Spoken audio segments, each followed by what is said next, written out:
ಅಮ್ಮ ಮತ್ತೆ bank manager ಮಧ್ಯೆ ಅಕ್ರಮ ಸಂಬಂಧ ಇರುತ್ತೆ. ಅಮ್ಮಂಗೆ ಆರೋಗ್ಯ ಸರಿ ಇಲ್ದಿರೋ ಕಾರಣ ಅವ್ರ ಮಗಳು ಈ ಬ್ಯಾಂಕ್ ಕೆಲಸಕ್ಕೆ ಹೋಗ್ಬೇಕಾಗುತ್ತೆ. ನಂತರ ಆ ಬ್ಯಾಂಕ್ ಮ್ಯಾನೇಜರು ಮತ್ತೆ ಅವ್ರ ಮಗಳು ಮಧ್ಯೆ ಸಂಬಂಧ ಶುರುವಾಗುತ್ತೆ. ಇವಾಗ ಅಮ್ಮ ಮತ್ತೆ ಮಗಳು ಒಬ್ಬನೇ ಲವ್ ಮಾಡ್ತಾ ಇರ್ತಾರೆ. ಅಮ್ಮಂಗೆ ಈ ವಿಷಯ ಗೊತ್ತಾಗುತ್ತೆ. ಅಮ್ಮ ಮಗಳನ್ನ ಇವನ್ ಜೊತೆ ಹೇಗಾದ್ರೂ ಬೇರೆ ಮಾಡ್ಬೇಕು ಅಂತ ಹೇಳಿ ಬೇರೊಬ್ಬನ ಜೊತೆ ಮದುವೆ ಮಾಡ್ಕೊಡ್ತಾರೆ. ಮದುವೆ ಆದ್ಮೇಲೂ ಕೂಡ ಈ ಮ್ಯಾನೇಜರ್ನ ಮಗಳು ಬರ್ತಿರಲ್ಲ. ಇವರಿಬ್ರು ಮಧ್ಯೆ ಸಂವಾದ ನಡೀತಾನೆ ಇರುತ್ತೆ. ಅಟ್ ದಿ ಎಂಡ್ ಇಲ್ಲಿ ನಡೆದಿದ್ದೆ ದುರಂತ. ಕೊನೆಗೆ ಆ ಅಮ್ಮ ಮಗಳು ಮ್ಯಾನೇಜರು ಮೂವರು ಸೇರಿ ಆ ಹೊಸದಾಗಿ ಮದುವೆ ಆಗಿರೋ ಗಂಡನ ಸಾಯಿಸ್ತಾರೆ.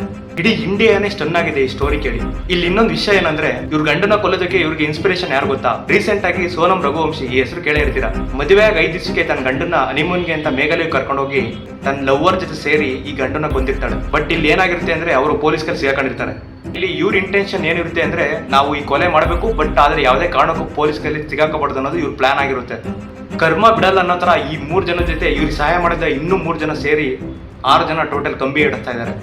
ಅಸ್ಲಿಗೆ ಅಮ್ಮಯ್ಯಕ ಹುಡುಗನ ಕೊಂದಿದ್ದಾದ್ರು ಯಾಕೆ? ಕೊನೆಗೆ ಅಮ್ಮ ಇವರಿಬ್ರು ಜೊತೆ ಕೈ ಜೋಡಿಸಿದ ಹೇಗೆ? ಆ ವ್ಯಕ್ತಿನ ಐಡೆಂಟಿಫೈ ಮಾಡಿದ್ದೆ ಒಂದು ರೋಚಕ ಕತೆ.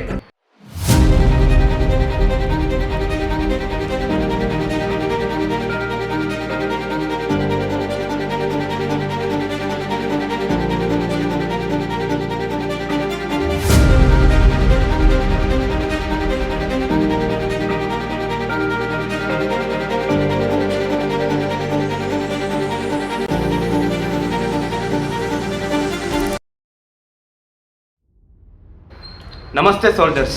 ಇವಾಗ ಕ್ಯಾರೆಕ್ಟರ್ ವೈಸ್ ನೋಡಕ್ ಹೋದ್ರೆ ಮಗಳ ಹೆಸರು ಐಶ್ವರ್ಯ, ತಾಯಿ ಹೆಸರು ಸುಜಾತ, ಆ ಬ್ಯಾಂಕ್ ಮ್ಯಾನೇಜರ್ ಹೆಸರು ತಿರುಮಲ, ಸತ್ತಿರೋ ವ್ಯಕ್ತಿಯೇ ತೇಜೇಶ್ವರ್. ತಾಯಿ ಸುಜಾತ ಆಂಧ್ರ ಪ್ರದೇಶದ ಕರ್ನೂಲ್ನಲ್ಲಿ NDFC ಅನ್ನೋ ಸ್ಮಾಲ್ ಫೈನಾನ್ಸ್ ಬ್ಯಾಂಕ್ ಅಲ್ಲಿ ಸ್ವೀಪರ್ ಆಗಿ ಕೆಲಸ ಮಾಡ್ತಾ ಇರ್ತಾರೆ. ಇವ್ರ ಗಂಡ ತಿರೋಗಿ ಸುಮಾರು ವರ್ಷ ಆಗಿರುತ್ತೆ. ಇದೇ ಬ್ಯಾಂಕ್ ನಲ್ಲಿ ಮ್ಯಾನೇಜರ್ ಆಗಿ ಕೆಲಸ ಮಾಡ್ತಿದ್ದ ತಿರುಮಲಗೂ ಈ ಸುಜಾತಗೂ ಅಕ್ರಮ ಸಂಬಂಧ ಇರುತ್ತೆ. ಮತ್ತೆ ಈ ತಿರುಮಲ ಬಗ್ಗೆ ನೋಡೋದಾದ್ರೆ ಇವನಿಗೆ 7 ವರ್ಷದ ಹಿಂದಿನ ಮದುವೆ ಆಗಿರುತ್ತೆ. ಆದ್ರೆ ಮಕ್ಳಿರಲ್ಲ. ಸುಜಾತಾಗೆ ಆರೋಗ್ಯ ಸಮಸ್ಯೆ ಎದುರಾಗಿ ಮನೇಲೇ ಇರಬೇಕಾಗುತ್ತೆ. ಇವ್ರ ಮಗಳು ಐಶ್ವರ್ಯ ಈ ಕೆಲಸನ ಮುಂದುವರಿಸ್ತಾರೆ. ಮತ್ತೆ ಐಶ್ವರ್ಯ ಸ್ವೀಪರ್ ಆಗಿ ಕೆಲಸ ಮಾಡ್ಬೇಕಾದ್ರೆ ಮ್ಯಾನೇಜರ್ಗೂ ಮತ್ತೆ ಐಶ್ವರ್ಯ ಮಧ್ಯೆ ಸಂಬಂಧ ಬೆಳೆಯುತ್ತೆ. ಈ ವಿಷಯ ಹೇಗೋ ಸುಜಾತ ಗೊತ್ತಾಗುತ್ತೆ.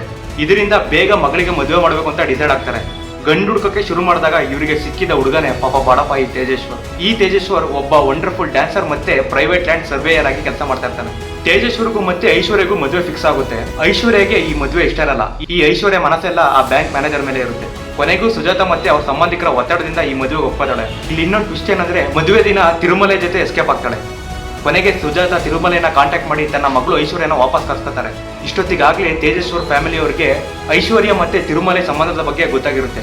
ಆದ್ರೆ ಸುಜಾತಗೂ ಈ ತಿರುಮಲೆ ಜೊತೆ ಸಂಬಂಧ ಇರೋದು ಇವ್ರಿಗೆ ಗೊತ್ತಿರಲ್ಲ. ಇದಾದ್ಮೇಲೆ ತೇಜೇಶ್ವರ್ ಫ್ಯಾಮಿಲಿಯವರು ಐಶ್ವರ್ಯನ ಮನೆ ತುಂಬಿಸ್ಕೊಳಕ್ ಒಪ್ಕೊಳಲ್ಲ. ಇಷ್ಟೊತ್ತಿಗಾಗ್ಲೇ ಸುಜಾತ ಐಶ್ವರ್ಯ ಬ್ರೈನ್ ವಾಶ್ ಮಾಡಿರ್ತಾರೆ. ಈ ಐಶ್ವರ್ಯ ತೇಜೇಶ್ವರ ಹತ್ರ ಏನ್ ಹೇಳಿರ್ತಾರೆ ಅಂದ್ರೆ, ನಾನು ನಿನ್ ಜೊತೆ ಮದುವೆ ಇಷ್ಟ ಇಲ್ಲ ಅಂತ ಅಲ್ಲ ಹೋಗಿದ್ದು, ನಿಮ್ ಮನೆಯವರು ಜಾಸ್ತಿ ಡೌರಿ ಕೇಳಿದ್ರು, ಆ ಡೌರಿ ಕೊಡಕ್ಕಾಗದಲ್ಲೇ ನಾನು ಈ ಮದುವೆನ ಬಿಟ್ಟು ಹೋಗಿದ್ದು ಅಂತ ಸುಳ್ಳು ಹೇಳ್ತಾಳೆ. ಬಟ್ ಆದ್ರೆ ತೇಜೇಶ್ವರ್ ಈ ಸುಳ್ಳನ್ನೇ ನಿಜ ಅಂತ ನಂಬ್ತಾನೆ. ಅವ್ರ ಮನೆಯವರು ಎಷ್ಟೇ ಬೇಡ ಅಂತ ಹೇಳಿದ್ರು ಕೇಳಲ್ಲ. ಸುಜಾತ ಮತ್ತೆ ಅವ್ರ ಫ್ಯಾಮಿಲಿಯವರು ಈ ತೇಜೇಶ್ವರ ಮೇಲೆ ತುಂಬಾ ಒತ್ತಡ ಆಗ್ತಾರೆ, ಮುಂದೆ ಈ ತರ ಯಾವಾಗ್ಲೂ ಆಗಲ್ಲ ಅಂತ. ಕೊನೆಗೂ ಮೇ 18ರಂದು ಇವರಿಬ್ರಿಗೂ ಮದುವೆ ಆಗುತ್ತೆ. ಮದುವೆ ಆದ್ಮೇಲಾದ್ರೂ ಇವರಿಬ್ರು ಚೆನ್ನಾಗಿರ್ತಾರೆ ಅಂತ ಅನ್ಕೊಂಡ್ರಾ? ಇಲ್ಲೇ ಅಸಲಿ ಕತೆ ಶುರುವಾಗೋದು. ಮದುವೆ ಆದ್ಮೇಲೂ ಕೂಡ ಐಶ್ವರ್ಯಗೆ ತಿರುಮಲೆಯನ್ನ ಮರೆಯಕ್ಕಾಗಲ್ಲ. ಅವನ ಜೊತೆ ಸಂಬಂಧ ಇಟ್ಕೊಂಡಿರ್ತಾಳೆ. ಇನ್ಫ್ಯಾಕ್ಟ್ ಮದುವೆ ದಿನನೂ ಅವನ ಜೊತೆ ವಿಡಿಯೋ ಕಾಲ್ ಮಾತನಾಡಿರ್ತಾಳೆ. ಮತ್ತೆ ರಿಪೋರ್ಟ್ಸ್ ಕೂಡ ಹೇಳೋ ಪ್ರಕಾರ ಲಾಸ್ಟ್ 100 days ನಲ್ಲಿ 2,000 ವಿಡಿಯೋ ಕಾಲ್ಸ್ಗಳು ಇವರಿಬ್ರು ಮಧ್ಯೆ ನಡೆದಿದೆ.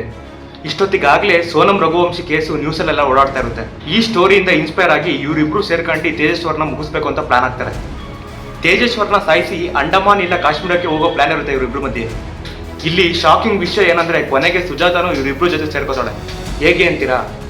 ಸುಜಾತ ಎಷ್ಟೇ ಟ್ರೈ ಮಾಡಿದ್ರು ತಿರುಮಲೆ ಏನೂ ರಿಪ್ಲೈ ಮಾಡ್ತಾ ಇರಲ್ಲ. ಇದರಿಂದ ಮನನೊಂದು ಸುಜಾತ ತಿರುಮಲೆನ ಹೋಗಿ ಒಂದ್ಸಲಿ ಭೇಟಿ ಆಗ್ತಾರೆ. ನಂತರ ತಿರುಮಲೆ ಈ ಸುಜಾತ ತಲೆ ಕೆಡಿಸ್ತಾನೆ. ನಿನ್ನೂ ಚೆನ್ನಾಗಿ ನೋಡ್ಕೋತೀನಿ, ನಿನ್ನ ಮಗಳನ್ನೂ ಚೆನ್ನಾಗಿ ನೋಡ್ಕೋತೀನಿ, 3 ಸೇರಿ ಎಲ್ಲಾದ್ರೂ ಬೇರೆ ಕಡೆ ಹುಡುಗೋಣ ಅಂತ. ಕೊನೆಗೂ ಸುಜಾತ ಇದಕ್ಕೆ ಒಪ್ತಾಳೆ. ಈಗ ತೇಜೇಶ್ವರ್ನ ಕೊಲ್ಲೋ ಪ್ಲಾನ್ನ ಇವ್ರ ಬ್ಯಾಂಕಿಗೆ ಲೋನ್ ಬೇಕು ಅಂತ ಬಂದಿದ್ದ 2 ವ್ಯಕ್ತಿಗಳಿಗೂ ವಹಿಸ್ತಾರೆ. ಇವರಿಬ್ಬರ ಹೆಸರು ನರೇಶ್ ಮತ್ತೆ ಪುರುಷೋತ್ತಮ್. ಬ್ಯಾಂಕಿಗೆ ಲೋನ್ ಬೇಕು ಅಂತ ಬಂದಿದ್ದ ಇವರಿಬ್ಬರಿಗೆ ಏನು ಡಾಕ್ಯುಮೆಂಟ್ ಇಲ್ಲದೆ ಲೋನ್ ಕೊಡ್ತೀವಿ ಮತ್ತೆ 2 ಲಕ್ಷ ಅಮೌಂಟ್ ಕೊಡ್ತೀವಿ ಅಂತ ಹೇಳಿ ಇವ್ರು ಮನವೊಲಿಸ್ತಾರೆ. ಪ್ಲಾನ್ ಪ್ರಕಾರ ಇವರಿಬ್ರು ಹೋಗಿ ತೇಜೇಶ್ವರ್ ಜೊತೆ ಫ್ರೆಂಡ್ಶಿಪ್ ಮಾಡ್ತಾರೆ. ನಾನು ಮುಂಚೆಗೆ ಹೇಳ್ದಾಗೆ ತೇಜೇಶ್ವರ್ ಒಬ್ಬ ಪ್ರೈವೇಟ್ ಲ್ಯಾಂಡ್ ಸರ್ವೇಯರ್. ಇವರಿಬ್ರು ನಮ್ದು ಒಂದು ಗೋಮಳ ಭೂಮಿ ಇದೆ, ಅದನ್ನ ಮಾರಬೇಕು ಅಂತ ಹೇಳಿ ತೇಜೇಶ್ವರ್ಗೆ ಕ್ಲೋಸ್ ಆಗ್ತಾರೆ. ಅಮ್ಮ ಮಗಳು ಮ್ಯಾನೇಜರ್ ಪ್ಲಾನ್ ಪ್ರಕಾರ 3-4 ಸಲ ತೇಜೇಶ್ವರ್ನ ಕೊಲ್ಲೋದಕ್ಕೆ ಅಟೆಂಪ್ಟ್ ಮಾಡಿರ್ತಾರೆ. ಬಟ್ ಆದ್ರೆ ಇದರಲ್ಲೆಲ್ಲ ಫೇಲ್ ಆಗಿರ್ತಾರೆ. ಇದರಿಂದ ಐಶ್ವರ್ಯಗೂ ಹಾಗೂ ಸುಜಾತಾಗೂ ಟೆನ್ಷನ್ ಶುರುವಾಗುತ್ತೆ. ಎಷ್ಟು ಸಲ ಟ್ರೈ ಮಾಡಿದ್ರು ಇವನ್ನ ಕೊಲ್ಲಕ್ ಆಗ್ತಾ ಇಲ್ಲ ಅಂತ. ಆಗ ತಿರುಮಲೆ ಇನ್ನೊಂದು ಪ್ಲಾನ್ ಮಾಡ್ತಾನೆ. ಕೊನೆ ಸಲ ತೇಜೇಶ್ವರ್ನ ಕೊಲ್ಲೋ ಪ್ಲಾನ್ ಮಾಡೋಣ, ಇನ್ ಕೇಸ್ ಆಗ್ಲಿಲ್ಲ ಅಂದ್ರೆ ಹೇಗಿದ್ರು ಆಷಾಢ ಮಂತ್ ಬರುತ್ತೆ, ನೀನ್ ನಿನ್ನ ತವ್ರ ಮನೆಗೆ ಬರ್ಬೋದು, ಆಗ ಮೂವರು ಎಸ್ಕೇಪ್ ಆಗಿ ಹೋಗೋಣ ಅಂತ ಪ್ಲಾನ್ ಮಾಡಿರ್ತಾರೆ. ಇಲ್ಲಿ ಇನ್ನೊಂದು ವಿಷಯ ಹೇಳ್ಬೇಕು, ಅದೇನಂದ್ರೆ ಹಿಂದೆ ತಿರುಮಲೆ ಮತ್ತೆ ಸುಜಾತ ಸೇರಿ ತಿರುಮಲ ಹೆಂಡತಿನ ಸಾಯಿಸೋದಕ್ಕೆ ಪ್ಲಾನ್ ಮಾಡಿರ್ತಾರೆ, ಆದ್ರೆ ಇದು ವರ್ಕೌಟ್ ಆಗಿರಲ್ಲ. ಇಲ್ಲಿ ಐಶ್ವರ್ಯ ಎಷ್ಟು ಭಯಂಕರ ಮಹಿಳೆ ಅಂದ್ರೆ ತೇಜೇಶ್ವರ್ ಬೈಕಿಗೆ ಅವನಿಗೆ ಗೊತ್ತಿಲ್ಲದಂಗೆ GPS ನ ಅಳವಡಿಸಿರ್ತಾಳೆ. ಇದರಿಂದ ತೇಜೇಶ್ವರ್ ಎಲ್ಲಿಗೆ ಹೋಗ್ತಾನೆ ಬರ್ತಾನೆ ಮತ್ತೆ ಇರೋ ಲೊಕೇಶನ್ ಎಲ್ಲ ಗೊತ್ತಾಗ್ತಾ ಇರುತ್ತೆ. ಇಲ್ಲಿ 4 ಸಲ ಫೇಲ್ ಆಗಿದ್ರಿಂದ 5ನೇ ಸಲ ಪ್ಲಾನ್ ನ ಇವರು ಪ್ರಾಪರ್ ವೇ ನಲ್ಲಿ ಪ್ಲಾನ್ ಮಾಡಿರ್ತಾರೆ. ಈ 5ನೇ ಅಟೆಂಪ್ಟ್ ಅಲ್ಲಿ ಸಾಯಿಸಲೇಬೇಕು ಅಂತ ಫಿಕ್ಸ್ ಆಗಿರ್ತಾರೆ. ಈ ಸಲ ಇವರು ಪ್ಲಾನ್ ಪ್ರಕಾರ ಒಂದ್ ಕಾರ್ನ ಬಾಡಿಗೆ ತಗೋತಾರೆ. ಆ ಕಾರ್ಗೆ ಒಬ್ಬ ಡ್ರೈವರ್ನು ತಗೋತಾರೆ. ಆ ಡ್ರೈವರ್ ಹೆಸರು ರಾಜೇಶ್. ಮತ್ತೆ ಈ ಕಾರ್ಗೆ ಬ್ಲಾಕ್ ಸ್ಟಿಕ್ಕರ್ ಅಂಟಿಸಿರ್ತಾರೆ, ಕಾರ್ ಒಳಗಡೆ ಏನೇ ಆದ್ರೂ ಆಚೆಗಡೆ ಗೊತ್ತಾಗಬಾರ್ದು ಅಂತ. ಜೂನ್ 17ನೇ ತಾರೀಕು ಗೋಮಾಳ ಜಾಗ ತೋರಿಸೋ ನೆಪದಲ್ಲಿ ರಾಜೇಶ್, ನರೇಶ್, ಪುರುಷೋತ್ತಮ ತೇಜೇಶ್ವರ್ನ ಕಾರಲ್ಲಿ ಕೂರಿಸ್ಕೊಂಡು ಕರ್ನೂಲ್ ಕಡೆ ಹೊರಡ್ತಾರೆ. ಮತ್ತೆ ಕರ್ನೂಲ್ ಬರ್ತಾ ಇದ್ದಾಗೆ ಅಲ್ಲೇ ಇದ್ದ ಕೆನಲ್ ಪಕ್ಕ ಕಾರ್ನ ಸ್ಟಾಪ್ ಮಾಡ್ತಾರೆ. ಫ್ರಂಟ್ ಸೀಟಲ್ಲಿ ಕೂತಿದ್ದ ತೇಜೇಶ್ವರ್ಗೆ ಕತ್ತಿಯಿಂದ ಹೊಟ್ಟೆಗೆ ಚುಚ್ಚಿ ಚಾಕುವಿಂದ ಕೊಯ್ದು ಸಾಯಿಸಿ ಅಲ್ಲೇ ಪಕ್ಕದಲ್ಲೇ ಇದ್ದ ಕೆನಾಲ್ ಒಳಗಡೆ ಬಿಸಾಕ್ತಾರೆ. ಇಲ್ಲಿ 5ನೇ ಸಲ ತೇಜೇಶ್ವರ್ಗೆ ಕೈ ಕೊಟ್ಟಿರುತ್ತೆ. ತೇಜೇಶ್ವರು ಮನೆಗೆ ಬಂದಿಲ್ಲದಿದ್ರಿಂದ ತೇಜೇಶ್ವರ್ ಬ್ರದರ್ ತೇಜವರ್ಧನ್ ಮತ್ತೆ ಅವ್ರ ಫ್ಯಾಮಿಲಿಯವರು ತೇಜೇಶ್ವರ್ನ ಹುಡ್ಕೋದಕ್ಕೆ ಶುರು ಮಾಡ್ತಾರೆ. ಇದ್ ಕಡೆ ಐಶ್ವರ್ಯ, ಸುಜಾತ ಮತ್ತೆ ತಿರುಮಲೆ ಎಸ್ಕೇಪ್ ಆಗೋಕೆ ರೆಡಿ ಆಗಿರ್ತಾರೆ. ಈ ಟೈಮ್ಗೆ ತೇಜವರ್ಧನ್ ಪೊಲೀಸ್ ಸ್ಟೇಷನ್ಗೆ ಹೋಗಿ ಕಂಪ್ಲೇಂಟ್ ಕೊಡ್ತಾನೆ.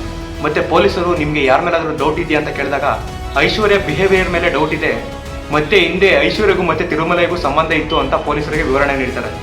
ಈ ಕೇಸ್ನ ಬುಕ್ ಮಾಡ್ಕೊಂಡು ಪೊಲೀಸರು ತೇಜೇಶ್ವರ್ಗಾಗಿ ಹುಡುಕಾಟ ಶುರು ಮಾಡ್ತಾರೆ.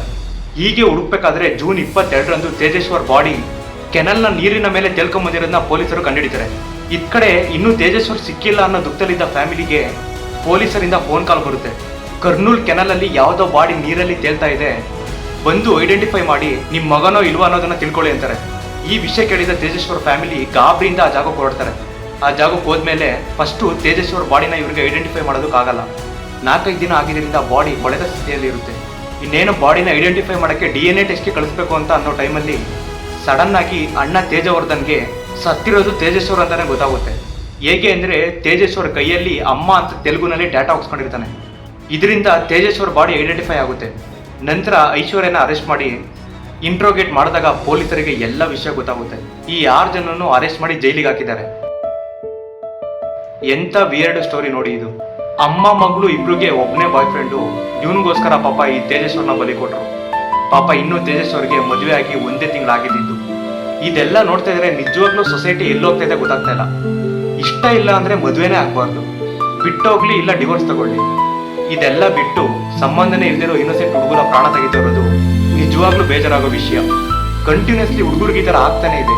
ಗಂಡ್ಮಕ್ಳು ಪ್ರಾಣಕ್ಕೆ ಬೆಲೆನೇ ಇಲ್ವಾ ಅನ್ನೋ ಪ್ರಶ್ನೆ ಮೂಡುತ್ತೆ ಇಲ್ಲಿ.